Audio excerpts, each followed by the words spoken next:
Ansary here.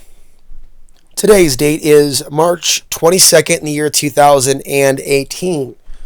So we've entered a brave new world, Orwellian reality, where there's a lot of sensitivity regarding the stories that we cover. So you've seen a reduction in the amount of stories that I cover because it seems that most of those things are topics that if they're not flagged now, they could be in the future. So let me just start by bringing your attention to Austin, Texas, which has been ground zero of a number of explosions. We're being told today that the 24-year-old has killed himself. His Facebook page has been deleted. I got a chance to look at his sister's page. There's a lot of people attacking her, although she is not accused of the crime. So we're seeing a lot of reactionary behavior. And so we talk about fear, manufactured events. There's a number of different ways an event can be manufactured to induce fear, to the point of spiritual warfare, or particular entities targeting a individual. You see, this society doesn't really have a barometer for detecting and determining what really went wrong. We have two worldviews. It either happened or it's a manufactured event with performance artists. But the idea of an event being manufactured via Archonic demonic possession does not cross the viewing screen or consciousness of very few humans alive today. It's whether it happened or didn't happen, and then the argument about mental illness without there ever being an overlay understanding of schizophrenia, mental illness, demonic possession from a larger perspective of consciousness that's higher than today's dumbed down human being that is programmed ultimately to filter out understandings of spiritual warfare, possession, and at the very, very least, a means of preventing it. That's right, a means of preventing possession. There's many different ways one can become possessed. It's not all about being overtaken by an evil spirit. For those of you that take the Archon discussion series seriously, listen up. It's about preventing possession of even fear. If we are to become so afraid that we're afraid to go outside because of what's manufactured in the world that makes its way to the top stories of news.google.com, if we allow the world to convince us to stay inside and to never go out, ever, to develop extreme phobias, it's okay to have a little bit of concern. And fear is there to also wake us up to potential threats. But when it never shuts off, when it's always fear, when they're always telling you to fear people that are different than you biologically, or people that are just like you biologically, they do it all. What flavor of fear will fit for you? What flavor of fear will fit for me? See, they will have a program for it. They will work both sides of the conflict. They will work both sides of the conflict. They will seek to dominate the argument. We're talking about those unseen forces of darkness. They will seek to steer us into a particular narrative. These Archonic deceivers will jump in front of us and act like they're having a conversation with us when we're not even recognizing their existence. They will continue to entrap and redirect into this manufactured divide and conquer of the fallen human consciousness. It is our job to heal that. So you're not going to get a commentary on the Austin explosions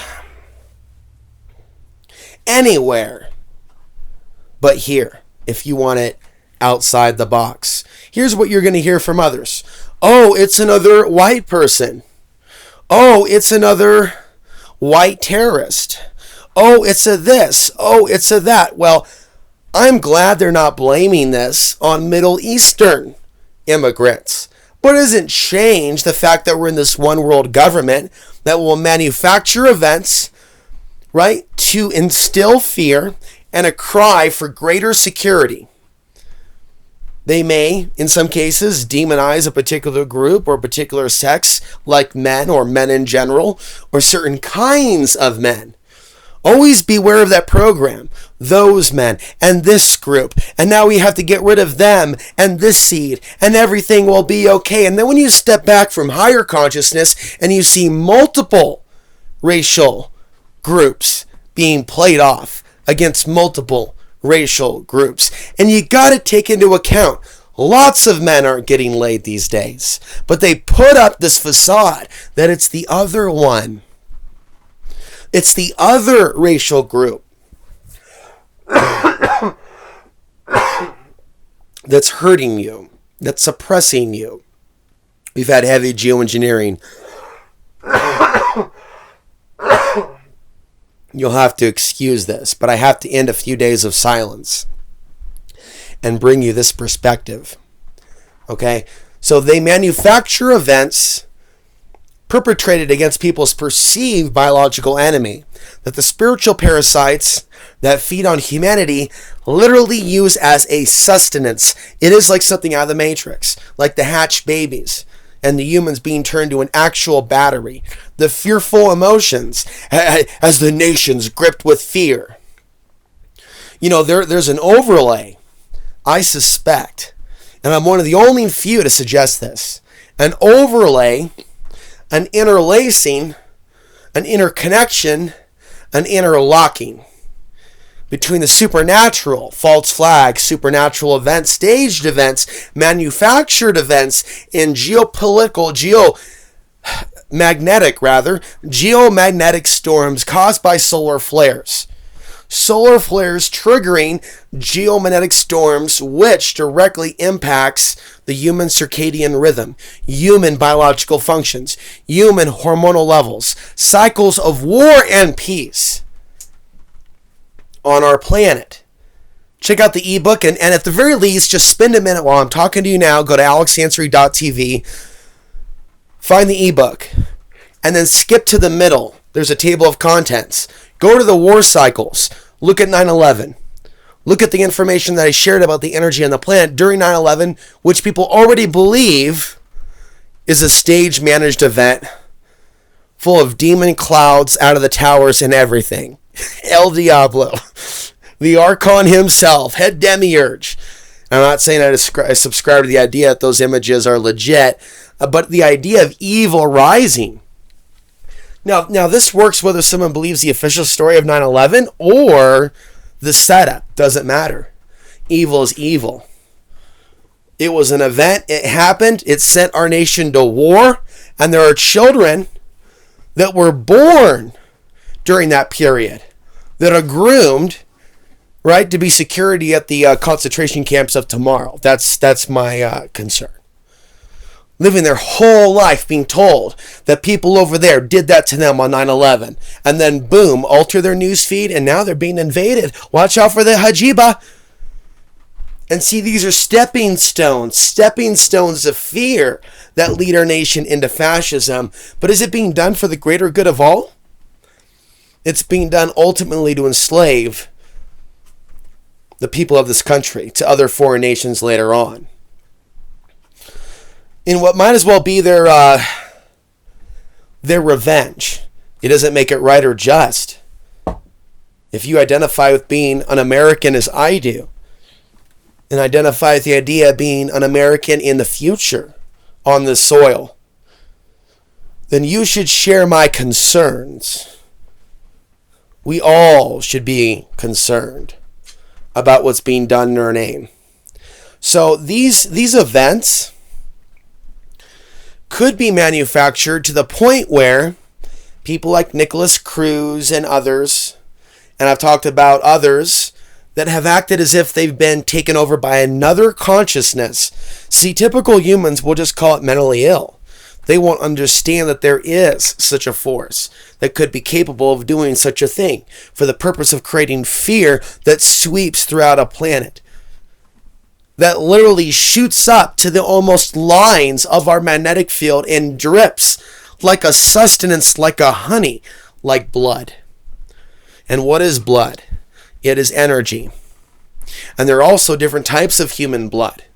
And I would even say the different bloodlines, right, vibrate to a different frequency. So what kind of sustenance could be created from particular bloodlines being put into absolute tear?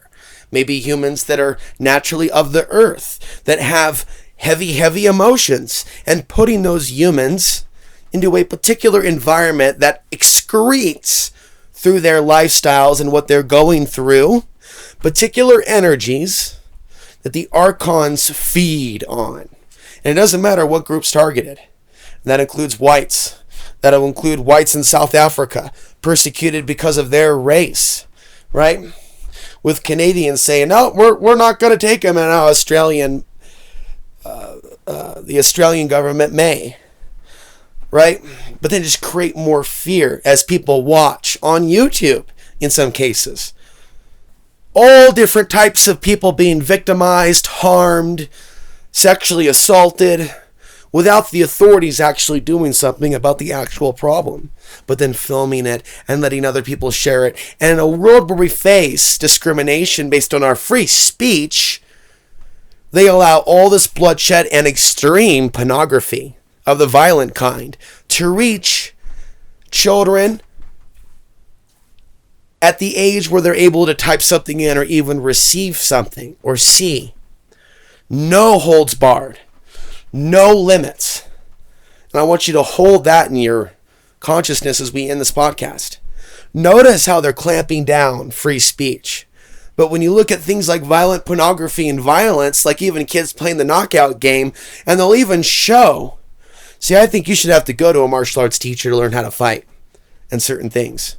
I don't think that cable TV should be showing Dimmock or the mechanisms of the knockout blow or how to break someone's neck. But see, they're doing that type of stuff today. World's dangerous weapon. And just all this violence and gore. You know, a YouTube video showing kids knocking out women in the streets, or a group of black kids targeting a white woman or something like that. And videos can go viral for many, many years where people are literally getting off on people being racially targeted. Well, people got to realize it's never okay when that is done to any group. Not even in revenge. The only way to rise above that is to rise above the hate and to stand against injustice. And there's people that are out there that act like that's what they care about in this world, but they're not. They'll capitalize on the fear. They'll capitalize on the politics. Again, the deceiver will act like it's with us. Hey, I'm with you, bro. We're on the same side. And they will come in to co-opt our message of truth, liberty, and justice.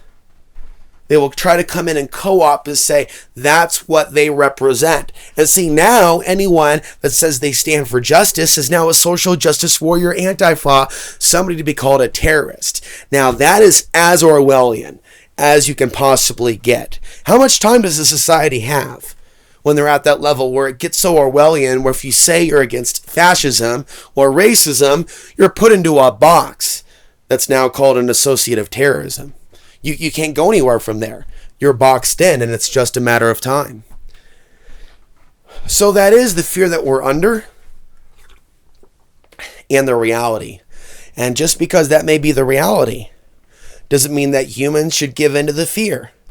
Whether you associate with one political party, there are people that are convinced that they're going to be sent to death camps that are conservatives at this time. But if someone else is concerned about that, they're crazy.